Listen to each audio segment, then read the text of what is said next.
Welcome to day 2 of the Fortnite Nerf Pumpgun mod. As you can see, there have been no significant changes. No changes at all, really. I'm going to make sure that every single time I do a change, any kind of a mod, any kind of step in the blaster modification process, I will record a video for it. This is so that no one misses a beat, and you'll see all my mistakes, and you'll hopefully figure out how to avoid them when you do your modifications, whether they be to this specific blaster or to one of your choosing. Couple things today, important points. First off, I will be working on just sanding today. To do that, I have purchased, there we go, 223M good old sandpaper.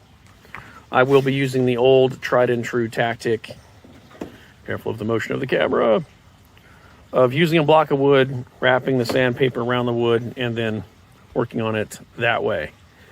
Following that, we will also be working with a 320 and a 1000 grain to bring this down to a beautiful, is what I've been told, beautiful polished finish. Yay, polished finish!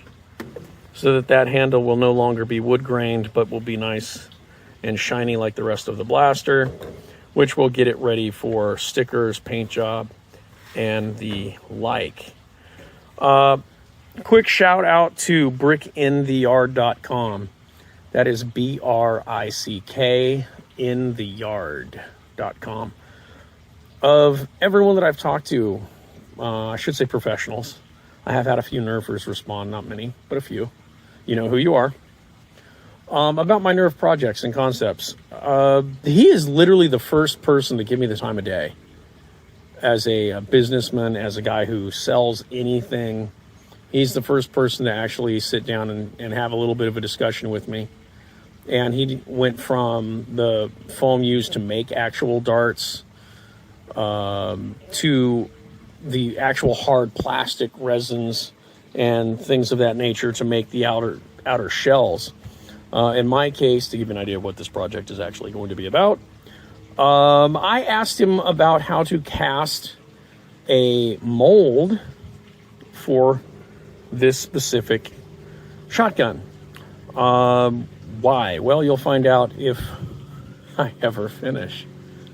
I don't know. It's a daunting task, but they sell what you need to work on it. And again, the guy, unlike everybody that I've talked to for springs, towards just plastic in general, they all were dismissive. They all put me out. But brickintheyard.com actually took their time, talked to me, even though I told them up front, hey, I'm probably not buying today. I've got to talk to other folks. But they took their time. They did their job right. So definitely give them a bit of love if you're interested in getting much more robust, much more aggressive with your modding. You want to buy chemicals to make plastic molds, give them a shout out and let them know that you're from the Nerf community. Give them some love. Okay, quick update. This is the 220 grit. As you can see from the new grain, I'm using a diagonal motion going cross to the previous grain, about in line with the pistol grip part of the handle. This is what the sandpaper currently looks like. I'm taking off a pretty good bit of plastic, and it feels really nice. I wasn't expecting, because it's only been about 5 minutes. I wasn't expecting it to be this quick. I'm going to give it a bit more with a 220, then I'll step it up to the 320, and we'll see what happens. After all, this is the first time for it. And we'll give it a bit of a time measurement for everybody at home. This is, again, all being done by hand. I'm using a block of wood to keep the sandpaper flat.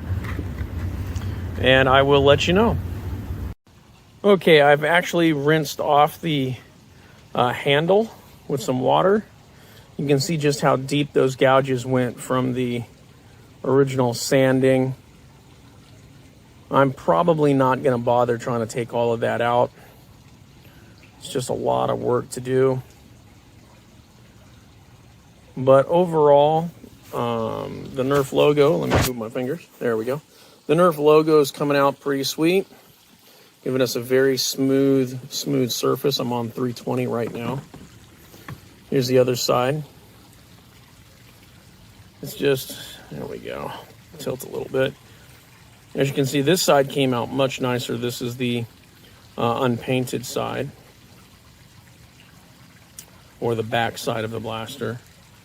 Up in the corner, of course, you still have this deep furrows. But everything else is coming out pretty sweet. So I'm probably going to step up to the 1,000 here soon, since I don't really feel like worrying too much about the extra little gouges. It's just character, and that's no big deal with what I'm doing. Okay, so this is the 1,000 grit sandpaper done by hand. No wood block for the finale because it's a smaller strip. Didn't fit with my wood block. As you can see, it's still very ugly with those gouges, but it is not baby butt smooth, but it is pretty smooth. That's definitely ready for stickers. I'll take a wet rag to it, clean it up. The other side is about the same. Again, still got that ugly scarring, but other than that, baby butt smooth, or as close as we're gonna get. All right, folks, I will call it a day for sanding, and we will start into the next part of the mod on a later video.